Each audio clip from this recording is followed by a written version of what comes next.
করে আপনারা সকলে ভালো আছেন, আমিও ভালো আছি। খাদ্য অধিদপ্তরের সকলে অবগত আছেন যে বিশাল বড় যে একটা নিয়োগ বিজ্ঞপ্তি প্রকাশ করেছিল। প্রথম ধাপের পরীক্ষা কিন্তু অলরেডি হয়ে গেছে, রেজাল্ট প্রকাশ করে দিয়েছে। দ্বিতীয় ধাপের পরীক্ষা এই 29 তারিখ, শুধু ড্রাইভার পদের পরীক্ষা। এখন তৃতীয় ধাপের পরীক্ষার একটা ডেট পাওয়া গেছে।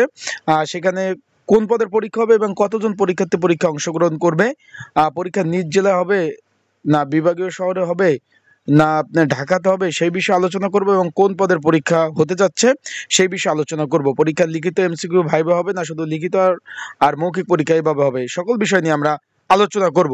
চলুন ভিডিওটা শুরু করে দেই।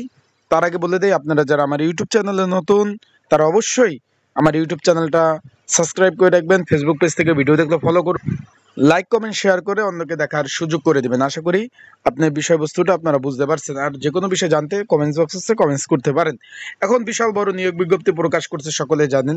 এখানে উপখাদ্য পরিদর্শক, সাতলিপিকার কাম কম্পিউটার অপারেটর থেকে শুরু করে উচ্চমান সহকারী, অডিটর, হিসাবরক্ষক, ল্যাবরেটরি টেকনিশিয়ান, এইগুলা পদের পরীক্ষা কিন্তু এই যে আপনার টেকনিক্যাল ফোরম্যান, এই টেকনিক্যাল ক্যাটাগরি পদের পরীক্ষা অলরেডি হয়ে গেছে, সেগুলোর রেজাল্টও কিন্তু অলরেডি প্রকাশ করে দিয়েছে, সকলে জানেন।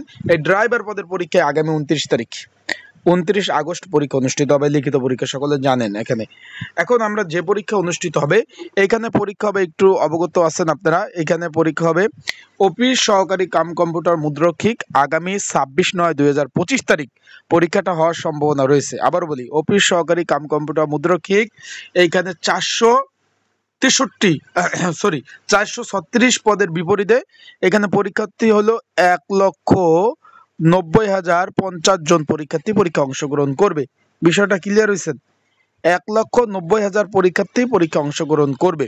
তার মানে একটা আপাতত এরকম একটা ডেট পাওয়া গেছে, মানে বুঝতে তো পারছেন ক্যান্ডিডেটের কি অবস্থা। 1,90,000 পরীক্ষার্থী পরীক্ষা অংশগ্রহণ করবে। এখানে আগামী 26/9/2025 তারিখ হওয়ার সম্ভাবনা রয়েছে।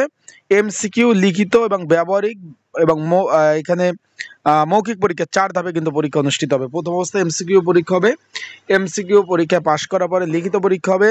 লিখিত পরীক্ষার পর যেহেতু কম্পিউটার অপারেটর পদ ছিল, এখানে কম্পিউটার মুদ্রক্ষিক প্রতি মিনিটে বাংলা 20 এবং ইংরাজি 20 কিন্তু থাকতে হবে, সকলে অবগত আছেন, জানেন।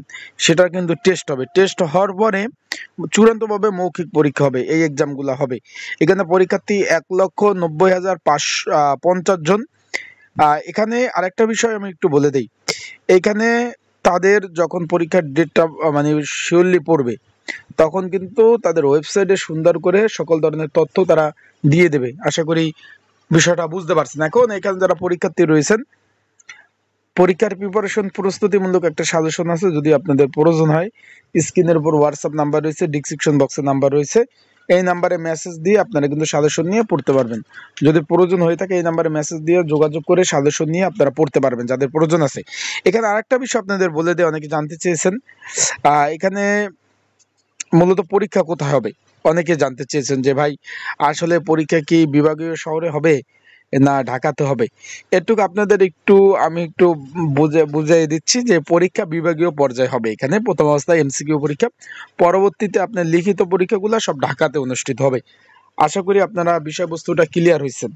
তার মানে এখন বুঝতে তো পারছেন পরীক্ষার্থীর সংখ্যা কতজন, সেই মোতাবেক আপনাদের অবশ্যই প্রিপারেশন কিন্তু আপনাদের নিতে হবে। প্রিপারেশন যদি ওইভাবে আপনারা না নেন, সেই ক্ষেত্রে কোনোভাবে পাশ করা সম্ভব না, কারণ আপনি প্রিপারেশন না নেবেন অন্যজন কিন্তু ঠিকই নেবে। তার মানে একটা পদের বিপরীতে 435 জন করে লড়বেন, 435 জন করে একটা পদের জন্য পরীক্ষা দিবেন, এমসিকিউ পরীক্ষা। মোট 1,90,000 প্লাস পরীক্ষাতে পরীক্ষা অংশগ্রহণ করবে। আশা করি বিষয়টা বুঝতে পারছেন। পরবর্তী ধাপের কোন কোন ধাপের পরীক্ষা হবে ইনশাল্লাহ আপডেট পেয়ে আপনাদের জানাবো। সেই পর্যন্ত সকলে ভালো থাকুন, সুস্থ থাকুন, চোখ রাখুন আমার ইউটিউব চ্যানেলে, ফেসবুক পেজে। আপডেট তথ্যবলী বিষয়গুলি জানতে চোখ রাখতে হবে। আসসালামু আলাইকুম। আর একটা বিষয়, আপনাদের যে কোনো বিষয় জানতে কিন্তু এই যে স্ক্রিনের উপর হোয়াটসঅ্যাপ আছে, এখানে যোগাযোগ করতে পারেন, অথবা আপনাদের যদি জরুরি বিষয় কিছু জানার থাকে নিচে ভিডিওতে কমেন্টস বক্স আছে, সেখানে কমেন্টস করতে পারেন। আমি সেই বিষয়ে আপনাদের জানিয়ে দেওয়ার চেষ্টা করবো। আসসালামু আলাইকুম।